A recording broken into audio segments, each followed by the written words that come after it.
Hello friends, आज मैं आपके सामने डिस्कस करूंगा various diagnostic test which can be performed on dogs. क्या होता है कि डॉग्स काफ़ी सारे सिम्टम्स को हाइड करते हैं। हमारे पास बहुत सारे ऐसे पेशेंट्स आते हैं जिनका हम ब्लड टेस्ट करते हैं, सडनली उनका किडनी फेलियर्स आता है, समटाइम सडनली उनको टिक फीवर आता है। क्लाइंट का कहना ये होता है कि कल तक तो बिल्कुल डॉग मेरा बहुत बढ़िया था, आज सडनली क्या हो गया। तो एक दिन में उनको ये सब मतलब उनका कहना ये होता है कि एक दिन में मेरे डॉग को क्या होगा, क्योंकि कल तक वो तो बहुत अच्छा था। लेकिन ऐसा होता नहीं है दोस्तों। बॉडी का एक अपना थ्रेशोल्ड लेवल है। जब तक बॉडी सिम्टम्स को हाइड करता है वो दिखाता नहीं है। जब वो थ्रेशोल्ड लेवल क्रॉस हो जाता है तो सडनली आप देखोगे कि डॉग्स में वीकनेस आ जाती है, वो वॉमिट करने लगता है या लूज मोशन करने लगता है या सडनली खाना खाना छोड़ देता है और सारे सिम्टम्स अचानक से आ जाते हैं। ये आप in case of human being देखोगे ये काफ़ी कम है, क्योंकि ह्यूमंस में हम लोग सिम्टम्स को पकड़ लेते हैं। अर्लियर हमें पता लगता है कि हमें थोड़ा भूख कम लग रहा है, हमें हमारा पेट ठीक नहीं है, गैस ज़्यादा हो रहा है, ब्लोटिंग हो रहा है, बहुत सारी चीज़ें हम गेस कर सकते हैं। अकॉर्डिंगली हम डॉक्टर से मिलते हैं और उसको सॉल्व कर लेते हैं। But in case of dogs चूँकि वो बता नहीं पाता और हमारे लिए बहुत मुश्किल होता है, एज ए पेट ओनर आपके लिए बहुत मुश्किल है कि हर छोटी से छोटी समस्या को आप पकड़ सकें।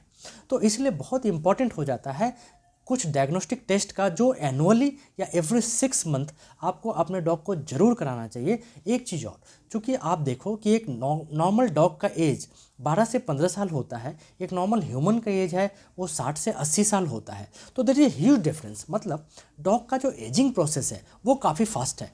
तो ह्यूमन में अगर हम 1 साल में एक बार ब्लड टेस्ट करना रिकमेंड करते हैं, तो डॉग्स में ये रिकमेंडेशन एटलीस्ट 6 महीने में होनी चाहिए, क्योंकि उनका एजिंग फास्ट है। तो बहुत सारे ब्लड टेस्ट है, बहुत सारे टेस्ट हैं जनरली आपको करना चाहिए। हमें ये वेट नहीं करना चाहिए कि आप कुछ चीज़ें घर पे भी आप टेस्ट कर सकते हो, जैसे कि स्टूल चेक।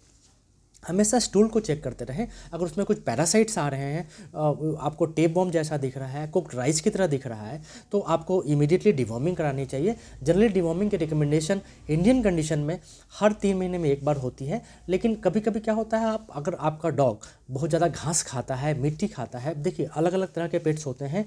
कुछ पेट्स होते हैं जो बाहर जाते हैं, डिसिप्लिन तरीके से घूमते हैं, किसी चीज़ को टच नहीं करते।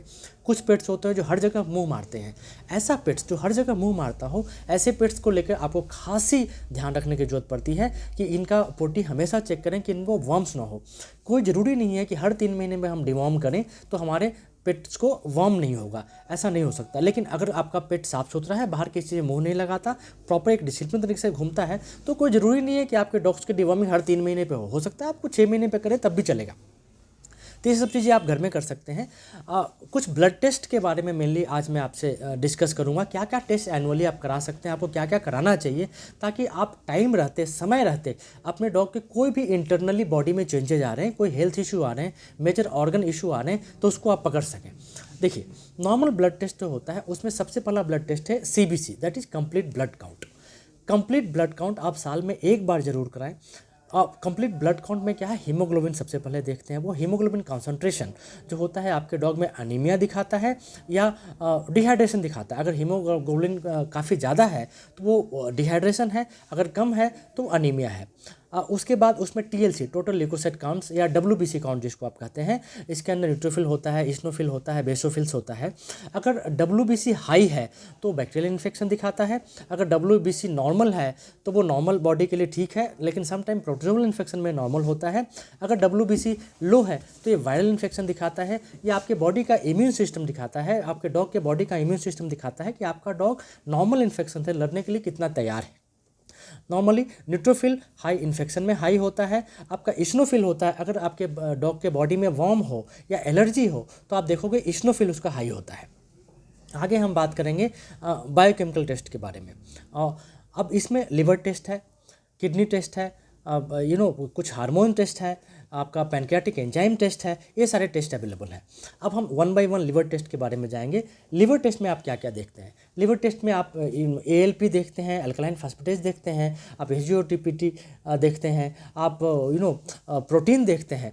अगर ALP बढ़ा हुआ है तो समझ लीजिए उसको लिवर की प्रॉब्लम है, और सारे एंजाइम्स बढ़े हुए हैं तो लिवर की प्रॉब्लम है। ALP नॉर्मली मसल डिजेनरेशन में भी बढ़ जाता है, बॉडी में कहीं मसल डिजेनरेशन हो रहा हो तो भी बढ़ जाता है, एक्टिव बोन ग्रोथ हो रहा हो तो भी बढ़ जाता है, ओल्ड एज में बॉडी जनरेशन में बढ़ता है तो ALP अगर बढ़ा हुआ है तो वो ए इंडिकेट करता है। बाकी SGOT PT बढ़ा हुआ है तो लिवर डैमेज इंडिकेट करता है। आपको लिवर फंक्शन टेस्ट में ही बिलिरुबिन टेस्ट भी आ जाता है। अगर बिलिरुबिन बढ़ा हुआ है तो वो जॉन्डिस इंडिकेट करता है कि आपके डॉग को जॉन्डिस हो रहा हो। प्रोटीन का टेस्ट भी लिवर फंक्शन टेस्ट के अंदर आता है। अगर प्रोटीन की कमी है तो प्रोटीनीमिया दिखाता है, जिससे बॉडी में आपको फ्लूइड अकुमुलेशन हो सकता है। तो ये सारे लिवर फंक्शन टेस्ट में आप देख सकते हैं। अगला kidney function test. Kidney function test में मेन है blood urea nitrogen. Blood urea nitrogen जो है वो आपका किडनी का फंक्शन दिखाता है। क्रिएटिनिन स्पेसिफिक टेस्ट है जो जनरली किडनी डैमेज दिखाता है। क्रिएटिनिन का लेवल अगर 1.5 के ऊपर है तो आप सावधान हो जाएं, पानी ज़्यादा पिलाएं। अगर वो 2 से 2.5 के आसपास है तो फर्स्ट स्टेज किडनी फेलियर है। 3 से 4 के बीच में है सेकंड स्टेज किडनी फेलियर है। अगर 5 से ऊपर है तो थर्ड स्टेज किडनी फेलियर है।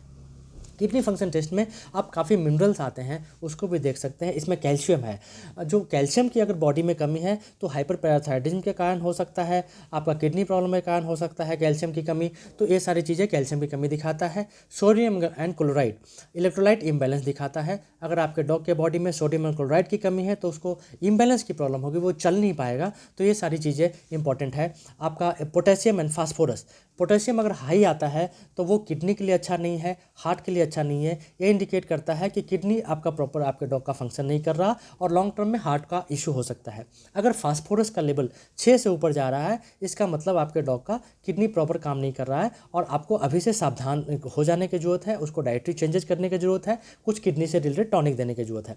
अगला लिपिड प्रोफाइल। लिपिड प्रोफाइल में जनरली आप कोलेस्ट्रॉल मेजर करते हो, ट्राइग्लिसराइड्स मेजर करते हो, LDL मेजर करते हो, HDL मेजर करते हो। जनरली कोलेस्ट्रॉल अगर हाई है तो वो हार्ट के लिए अच्छा नहीं होता है, ट्राइग्लिसराइड हाई है तो हार्ट के लिए अच्छा नहीं होता। लेकिन in case of dog high cholesterol doesn't indicate कि उसको एथेरोस्क्लेरोसिस हो जाएगा। हार्ट ब्लड वेसल्स में क्लॉगिंग नहीं होती बहुत जल्दी डॉग्स में, तो आपका हाई कोलेस्ट्रॉल बहुत ज़्यादा खतरे की बात नहीं होती। लेकिन हाँ, आपको केयरफुल रहने की जरूरत है। तो लिपिड प्रोफाइल हार्ट का हेल्थ दिखाता है। हार्ट के हेल्थ के लिए एक और टेस्ट होता है CPKMB। ये एंजाइम टेस्ट है। जनरली अगर आपके डॉग को का हार्ट मसल्स डैमेज है और उसका heart attack mild heart attack आया हो तो 24 से 48 घंटे के अंदर उसका CPKMB बढ़ा होता है। वो इंडिकेट करता है कि उसका हार्ट में प्रॉब्लम आया है। अगला टेस्ट एमाइलेज एंड लिपेज, ये आपका डॉग को पैनक्रियाटिक हेल्थ कैसा है उसको इंडिकेट करता है। एमाइलेज क्या है, ये कार्बोहाइड्रेट के डाइजेशन के लिए इंपॉर्टेंट है और लिपेज है वो फैट डाइजेशन के लिए इंपॉर्टेंट है। तो अगर आपके डॉग का पैनक्रियाज ठीक नहीं है तो जनरली उसको उल्टी की समस्या हमेशा होगी और उसको डाइजेशन की समस्या हमेशा होगी। तो अगर आपके डॉग का एमाइलेज और लिपेज बढ़ा होता है इसका मतलब उसको पैनक्रियाटिक का इशू है। दूसरा, खाली पेट आपका ग्लूकोज, अगला ग्लूकोज का टेस्ट जरूर कराएं, क्योंकि ग्लूकोज का टेस्ट इंडिकेट करेगा कि आपके डॉग को डायबिटीज़ तो नहीं हो रहा। आपका डॉग अगर मोटा है तो साल में 2 बार आप ग्लूकोज का टेस्ट कराएं, क्योंकि डायबिटीज़ अपने आप में ऐसी समस्या है जो एक बार आ जाए तो उसका परमानेंट इलाज कुछ नहीं होता। पूरी लाइफ आपको डॉग को इंसुलिन के इंजेक्शन पर रखना पड़ता है और कभी कभी इंसुलिन के इंजेक्शन के बाद भी हाइपोग्लाइसीमिया होने का डर बना रहता है। ग्लूकोज के टेस्ट से हाइपोग्लाइसीमिया ही पता लगेगा। उसमें क्या है कि अगर आपके डॉग को हाइपोग्लाइसीमिया हो रहा है तो उसको फिट्स आ सकते हैं, मिर्गी आ सकते हैं। तो इस प्रकार ग्लूकोज का टेस्ट आपको एक तरह से पैनक्रियाटिक हेल्थ भी दिखाता है और डायबिटीज़ भी दिखाता है। अगला कुछ हार्मोनल टेस्ट, जैसे कि थायराइड का टेस्ट, अगर थायरॉक्सिन का टेस्ट होता है। थायरॉक्सिन एक हार्मोन है जो इंडिकेट करता है कि थायराइड की प्रॉब्लम है कि नहीं आपके डॉग को। अगर आपके डॉग का थायरॉक्सिन लो आता है तो उसको हाइपोथायरिडिज्म की प्रॉब्लम है। अगर उसका थायरॉक्सिन हाई आता है तो उसको हाइपर थायरिडिज्म की प्रॉब्लम है। तो ये सारे टेस्ट जो होते हैं जनरली आप डॉग में लगातार हर साल में एक बार ज़रूर कराएं। कुछ टेस्ट और हैं जैसे कि टिक फीवर का जो टेस्ट है वो आप 6 महीने में एक बार जरूर कराएं, क्योंकि टिक फीवर में देखिएगा आप एनाप्लाज्मोसिस है, बबेशिया है, आपका अर्लिशिया कैनिस है, ये सारे इन्फेक्शन डॉग्स में काफ़ी कॉमन है और इंडियन कंडीशन में तो आप किसी डॉग को हर 3-4 महीने में देखा गया है। क्योंकि इस डिजीज़ के अगेंस्ट इम्यूनिटी नहीं बनती तो हमेशा आपका डॉग प्रोन होता है और ख़ास करके उस एरिया में रहते हैं अगर जहाँ पर टिक्स का एक्सपोजर ज़्यादा है तो आप ब्लड प्रोटोजोवल टेस्ट जरूर कराएं। इसके PCR टेस्ट अवेलेबल है, स्लाइड टेस्ट भी अवेलेबल है, लेकिन बहुत बड़ा स्लाइड टेस्ट का जो सेंसिटिविटी है वो सिर्फ 60% है। तो अगर आप बहुत ही पर्टिकुलर हैं तो PCR टेस्ट करवा सकते हैं जिसका जो सेंसिटिविटी है वो 90% के आसपास है। तो काफ़ी सारे मामलों में आप 6 महीने में आप टिक फीवर का टेस्ट ज़रूर कराएं। तो दोस्तों ये सारे टेस्ट हैं जो जनरली आप अपने डॉग का हमेशा कराते रहें। इससे आपको पता लग जाएगा कि आपके डॉग को कोई हेल्थ इशू हो रहा है कि नहीं। क्योंकि अगर कोई हेल्थ इशू इनिशियल पता लगता है, जैसे किडनी फंक्शन टेस्ट है, उसमें अगर इनिशियल पता लगता है तो ट्रीटमेंट बहुत ही आसान है और आपके डॉग की लाइफ काफ़ी लंबी हो सकती है। लेकिन अगर हमें देर से पता लगा तो ट्रीटमेंट बहुत ही मुश्किल हो जाता है, महीनों महीनों हमें ग्लूकोज चढ़ाना पड़ता है और उसको प्रॉपर किडनी डाइट पे डिपेंड रहना पड़ता है उसको। तो दोस्तों ये सारे रेगुलर टेस्ट हैं जो जनरली आप अपने डॉग का ज़रूर कराएं। Thank you very much friend, thank you.